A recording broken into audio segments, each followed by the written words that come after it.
ಅಭಿಮಾನಿಗಳಿಗೆ, ಕಲಾಭಿಮಾನಿಗಳಿಗೆ, ಪುನೀತ್ ರಾಜ್ಕುಮಾರ್ ಅಭಿಮಾನಿಗಳಿಗೆ ಶುಭಾಶಯಗಳು.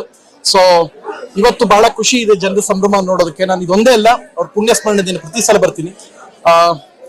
ಇಷ್ಟೇ ನಿನ್ನೆ ಎಲ್ಲ ಮೊನ್ನೆ ಅದಕ್ಕೆ best example Ashwini ma'am birthday ದಿನ ಅಪ್ಪು ರಿಲೀಸ್ ಆಯ್ತು. ನನಗೆ ಕಣ್ಣಲ್ಲಿ ತುಂಬಾ ನೀರು ಬಂದ್ಬಿಡುತ್ತೆ. ಸೊ ಆ ಒಂದು ಕಾರಣಕ್ಕೆ ಅದಾಗಬಾರ್ದು ಅನ್ನೋ ಕಾರಣಕ್ಕೆ ನಾನು ಅದನ್ನ ನೋಡೋಕ್ಕಾಗಿಲ್ಲ.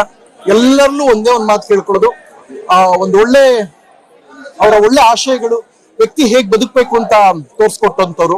ಪ್ರತಿ ವರ್ಷ ಇವಾಗಿಂದಲ್ಲ, ಅವರು ನನಗೆ ಬಹಳಷ್ಟು ಪ್ರೀತಿಯಿಂದ ಒಂದಷ್ಟು ಕಳಿಸಿರುವಂತ ನನ್ನ ಸಿನಿಮಾಗೆ ವಿಶ್ ಮಾಡಿದ್ರು, ಅದನ್ನ ಪಬ್ಲಿಕ್ ಅಲ್ಲಿಟ್ಟೆ.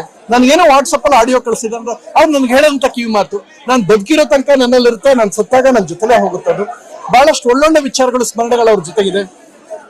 47 ವರ್ಷದ ಬದುಕಲ್ಲಿ ಒಂದು ಸಾರ್ಥಕ ಬದುಕದ ಎಲ್ಲ ಅಪ್ಪು ಅಭಿಮಾನಿಗಳ ಆಶೀರ್ವಾದದಿಂದ, ಇವತ್ತು ಹಾರೈಕೆಯಿಂದ, ಕನ್ನಡಿಗರ ಹಾರೈಕೆಯಿಂದ, ದೇವರ ದಯೆಯಿಂದ 47 ವರ್ಷಗಳ ಒಂದು ಅದ್ಭುತವಾದ ಲೈಫ್, ತುಂಬಾ ಶಾರ್ಟ್ ಪೀರಿಯಡ್ ಅಲ್ಲಿ ತುಂಬಾ ದೊಡ್ಡ ಸಾಧನೆ ಮಾಡಿದ್ದಾರೆ. ಯಾವಾಗ್ಲೂ ಅವ್ರಂಗೆ ಇನ್ಸ್ಪಿರೇಷನ್.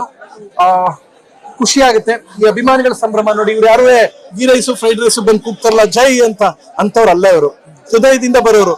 100 ರೂಪಾಯಿ ಕೊಟ್ಟಕ್ಕೆ ಥಿಯೇಟರ್ ಮುಂದೆ ಕೂಗೋರಲ್ಲ. ಶುಕ್ರವಾರ ರಿಲೀಸ್ ದಿನ ಇಡೀ ಪ್ರಪಂಚಕ್ಕೆ ತೋರಿಸಿದಾರೆ ಇವ್ರು ಯಾರು ಅಂತ, ಅಪ್ಪು ಸರ್ ಅಭಿಮಾನಿಗಳೇನು ಅಂತ.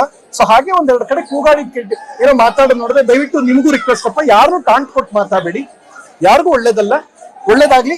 ಅಂಡ್ ತಮ್ಮಲ್ಲಿ ಒಂದು ರಿಕ್ವೆಸ್ಟ್, ಯಾವ್ದೋ ಅಪ್ಪು ಸರ್ ಫೋಟೋ ನೋಡಿದಾಗ ಒಂದು ಲೈಕ್ ಮಾಡ್ಬಿಡೋದು, ಅಥವಾ ಅಶ್ವಿನಿ ಮೇಡಮ್ ಫೋಟೋ ನೋಡಿದಾಗ ಲೈಕ್, ಇದಷ್ಟೇ ಅಭಿಮಾನ ಆಗೋದು ಬೇಡ. ಈಗಲೂ ಅಶ್ವಿನಿ ಮೇಡಮ್ ಬಹಳಷ್ಟು ಒಳ್ಳೊಳ್ಳೆ ಪ್ರೊಡಕ್ಷನ್ಸ್ ಮಾಡ್ತಾ ಇರ್ತಾರೆ. ಆ ಸಿನಿಮಾಗಳ ಮೇಲೆ ಪ್ರೀತಿ ಇರ್ಲಿ.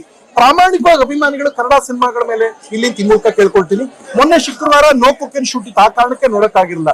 ಈಗ ಇಲ್ಲಿಂದ ಹೋಗ್ತಾ ಇದ್ದೀನಿ ನೋಡಕ್ಕೇನೆ, ಅಪ್ಪು ಸಿನಿಮಾ ನೋಡಕ್ಕೆ. ನಿಮ್ಮನ್ನ ನೋಡದೆ ಸಂತೋಷ, ನಿಮ್ಮನ್ನ ನೋಡದೆ ಸೌಭಾಗ್ಯ. ಸೊ ಒಳ್ಳೇದಾಗ್ಲಿ. 50 ವರ್ಷದ ಒಂದು ಸಾರ್ಥಕ ಜರ್ನಿಲಿ ಒಂದು ಮೆಮೊರಿ ಹೇಳ್ತೀನಿ. ನಾನು ಬಿಗ್ ಬಾಸ್ ಗೆದ್ದ ತಕ್ಷಣ ಸೇಮ್ ಡೇ ಅವ್ರ ಬರ್ತಡೆಗೆ ಒಂದು ಉಂಗುರ ಹಾಕಿದ್ದೆ. ಇವತ್ತು ಇನ್ಸ್ಟಾಗ್ರಾಮ್ ಆ ಫೋಟೋ ಪೋಸ್ಟ್ ಮಾಡಿದೆ. ಹಾಕಿದಾಗ ಒಂದು ಘಟನೆ ನಡೀತು. ಏನಪ್ಪಾ ಅಂತ ಹೇಳಿದ್ರು. ಚೆನ್ನಾಗಿ ನೀನ್ ಮಾಡಿಸಿದ್ಯಾ ಅಂದ್ರು. ಬಾಸ್ ಬಹಳ ಪ್ರೀತಿಯಿಂದ ಇದು ನಿಮ್ಗೋಸ್ಕರ, ನನ್ನ ಬಹಳ ಸ್ಪೆಷಲ್ ಆಗಿ ಉಳ್ಕೊಳ್ಳಿ, ಸ್ಮರಣೆಯಲ್ಲಿ ಉಳ್ಕೊಳ್ಳಿ ಅಂತ ಕೊಡ್ತಾರೆ. ಈಗ ಎಲ್ಲ ಉಳಿಯುತ್ತೋ ಅದು ಈ ಜನಗಳ ಮಧ್ಯೆ ಎಲ್ಲರೂ ಕಳೆದೋಗ್ಬಿಟ್ರೆ ಬಿಡು, ಸಿಕ್ತಂಗೆ ಅಟ್ಲೀಸ್ಟ್ ಚೆನ್ನಾಗಿರ್ಲಿ ಅಂದ್ರು. ನನ್ ಸ್ವಲ್ಪ ಬೇಸರ ಆಯ್ತು, ಏನ್ ಹಿಂಗ್ ಅಂದ್ಬಿಟ್ರಲ್ಲ.